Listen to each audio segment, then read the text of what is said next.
আসসালামু আলাইকুম। সবার আগে বাছাই করা 10টি আন্তর্জাতিক খবর জানিয়ে দেব। প্রথমেই থাকছে শিরোনাম। তবে তার আগে অনুরোধ থাকবে ভিডিওটিতে একটি লাইক দিবেন।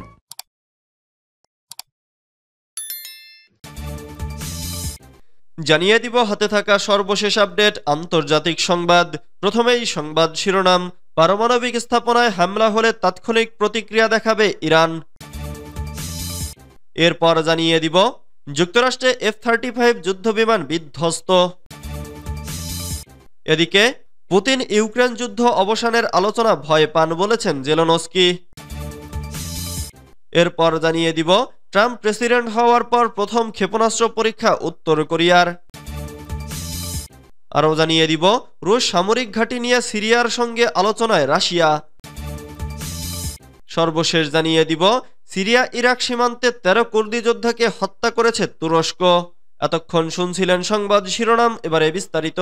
তবে অনুরোধ থাকবে ভিডিওটিতে একটি লাইক করবেন এবং কমেন্ট করে জানিয়ে দিবেন কোন জেলা থেকে আপনি আমাদের এই ভিডিওটি দেখছেন।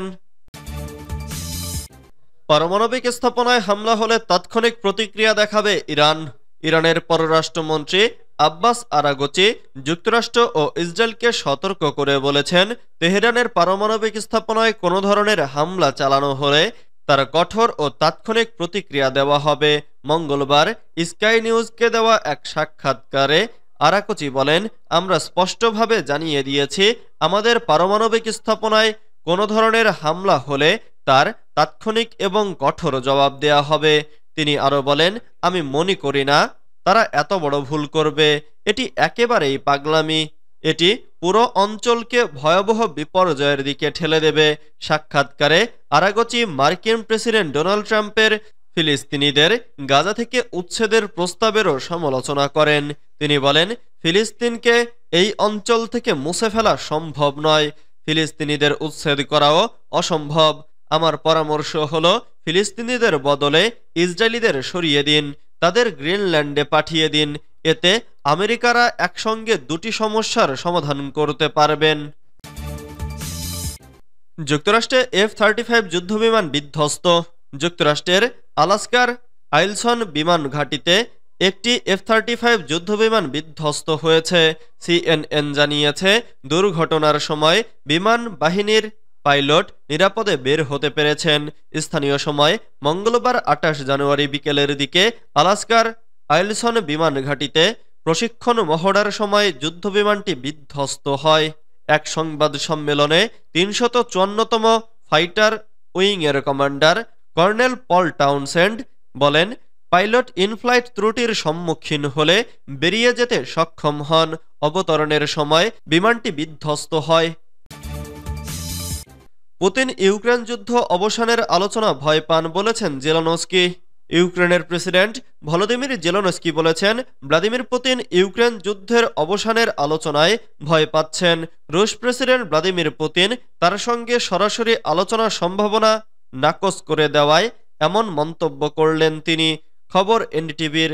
এর আগে রুশ প্রেসিডেন্ট ভ্লাদিমির পুতিন এক বিবৃতিতে বলেছেন, রাশিয়া ইউক্রেনের সঙ্গে আলোচনার জন্য উন্মুক্ত হলেও জেলেনস্কিকে বাদ দেওয়া হবে। সেই সঙ্গে তিনি তাকে অবৈধ প্রেসিডেন্ট হিসেবে অভিযুক্ত করেছেন। জেলেনস্কিকে প্রত্যাখ্যানের কারণ হিসেবে সামরিক আইনের সময় জেলেনস্কির মেয়াদ শেষ হওয়ার বিষয়টিকে ইঙ্গিত করেছেন রুশ প্রেসিডেন্ট। পুতিন আরও বলেছেন, যদি জেলেনস্কি আলোচনায় অংশগ্রহণ করতে আগ্রহী হন তাহলে তিনি তার পক্ষে প্রতিনিধিকে পাঠাবেন। তিনি বলেন, যদি আলোচনা করার এবং একটি আপোষ খুঁজে বের করার ইচ্ছা থাকে তাহলে যে কেউ সেখানে আলোচনার নেতৃত্ব দিন। স্বাভাবিকভাবে আমাদের জন্য যা উপযুক্ত, যা আমাদের স্বার্থের সাথে সঙ্গতিপূর্ণ তার জন্য চেষ্টা করব। রুশ প্রেসিডেন্টের এমন অবস্থানের নিন্দা করেছেন ইউক্রেনীয় প্রেসিডেন্ট ভলোদিমির জেলেনস্কি এবং তার বিরুদ্ধে আলোচনা এড়িয়ে যাওয়ার অভিযোগ করেছেন।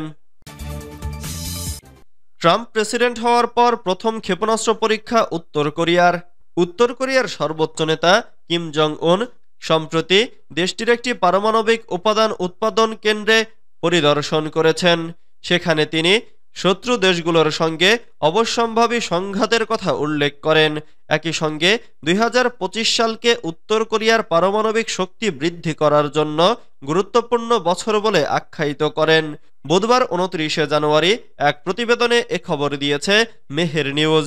কোরিয়ার সরকারি সংবাদ সংস্থা কেসিএনএ কিমের বক্তব্য উদ্ধৃত করে জানিয়েছেন, রাষ্ট্রের পারমাণবিক প্রতিরোধ সক্ষমতা অনির্দিষ্টকালের জন্য উন্নত করা আমাদের কঠোর রাজনৈতিক ও সামরিক অবস্থান এবং অটল দায়িত্ব ও কর্তব্য। এই ঘোষণার কয়েকদিন আগেই শনিবার উত্তর কোরিয়া একটি সমুদ্র থেকে ভূমিতে নিক্ষেপযোগ্য কৌশলগত ক্রুজ ক্ষেপণাস্ত্রের পরীক্ষা চালিয়েছে। এটি ২০ জানুয়ারি ডোনাল্ড ট্রাম্প দ্বিতীয়বারের মতো যুক্তরাষ্ট্রের প্রেসিডেন্ট হওয়ার পর পিয়ংইয়ংয়ের প্রথম অস্ত্র পরীক্ষা। এ বিষয়ে মার্কিন জাতীয় নিরাপত্তা কাউন্সিলের এক কর্মকর্তা দক্ষিণ কোরিয়ার ইয়নহাপ নিউজ এজেন্সিকে বলেছেন, ট্রাম্প তার প্রথম মেয়াদের মতো এবারও উত্তর কোরিয়ার সম্পূর্ণ পরমাণু নিরস্ত্রীকরণ নীতি অনুসরণ করবেন। রুশ সামরিক ঘাঁটি নিয়ে সিরিয়ার সঙ্গে আলোচনায় রাশিয়া।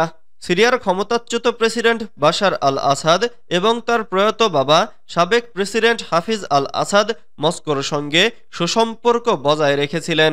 তবে আসাদ সরকারের পতনের পর সিরিয়ায় অবস্থিত রাশিয়ার দুটি ঘাঁটির ভবিষ্যৎ প্রশ্নের মুখে পড়েছে।